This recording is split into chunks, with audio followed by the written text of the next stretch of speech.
Включвам се за всички, които написахте какво искате да сбъднете през новата година и започнахте да ме питате, ами то хубаво, че го искам, хубаво, че ще го напиша, аз не го правя за първи път, колко пъти съм писала и съм искала, но не се сбъдва. Докато пишем желанията, мечтите, намеренията, целите си, кой както си го определи, се включва логиката и започва да задава въпроси: ама как ще стане, ама откъде ще дойде, ама в момента няма как да стане, точно на теб ли? Важното е да изключим логиката. Единствените въпроси, към които насочваме съзнанието, е какво аз днес искам и защо го искам, или какво аз искам да ми се случи или да сбъдна през новата година и защо го искам. Това са двата ключови въпроси, към които трябва да се фокусираме.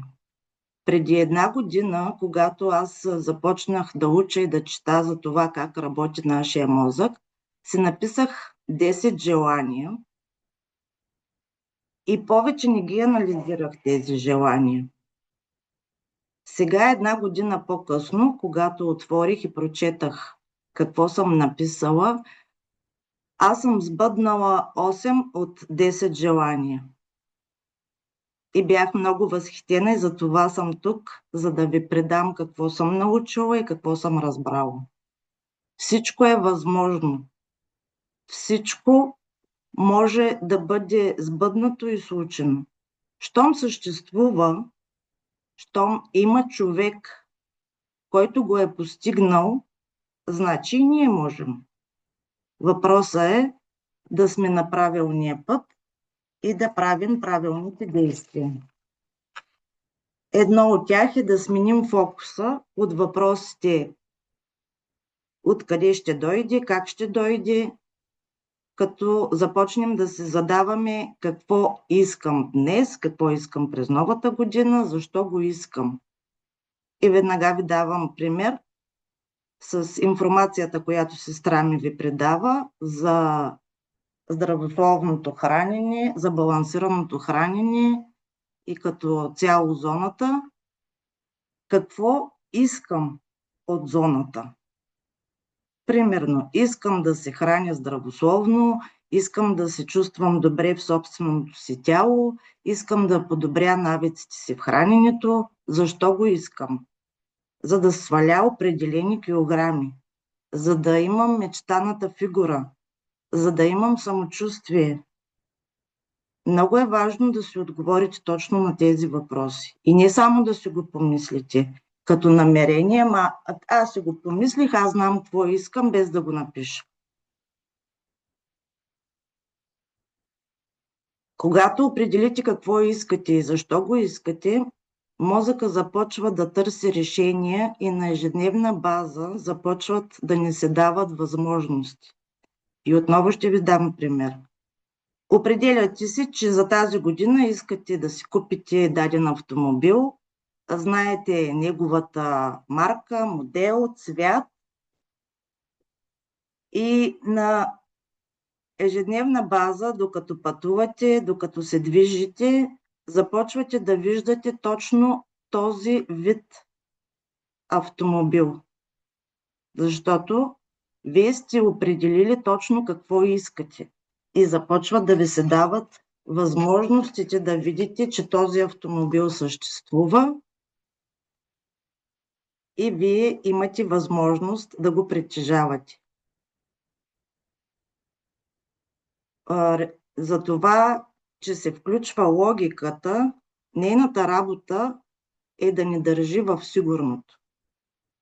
Дори и за храненето, сега тук сме се събрали с приятели, тук компания, тук сега виж какво не е хубаво, какво ти трябва? Здравословно хранене, ма тук режими, ама да теглиш, ама да мериш, виж какво е хубаво тук и ни държи в сигурното. Но в сигурното няма промяна. Много е важно, както ви споменах и в предното видео, да правите всеки ден по 3 малки стъпки, които да ви водят до целта. И веднага пак ви давам пример какво е необходимо да имам като продукти, ако говорим за хората, които са решили да се хранят здравословно. Това е базовото. Започвате. Какво е необходимо да си напазарувам? Как да разпределя времето си, за да си приготвя храната? Кои вредни навици да променя, за да се храня по-здравословно? Много е важно да го пишем в сегашно време. Така все едно се е случило вече. Мозъка не прави разлика между сега или вече е станало. Просто това, което ние му зададем, той приема това. И пак ще ви дам пример.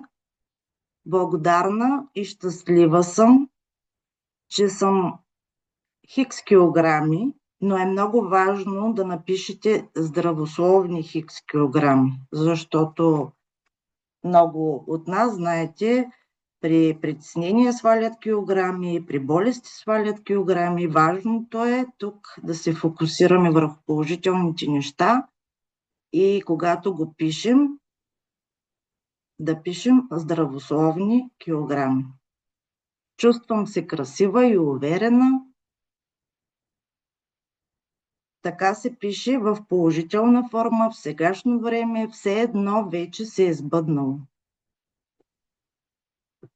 Много е важно да слушаме тялото, какво иска и защо го иска. И когато го напишем, не само да си го помислим, когато го напишем, така мозъка го вижда, го чува, усеща го, включват се много наши сетива и така по-бързо сбъдваме. Радвам се да ви бъда полезна и просто си го позволете. Разрешете си го и възможностите идват с лекота. Хубав ден на всички!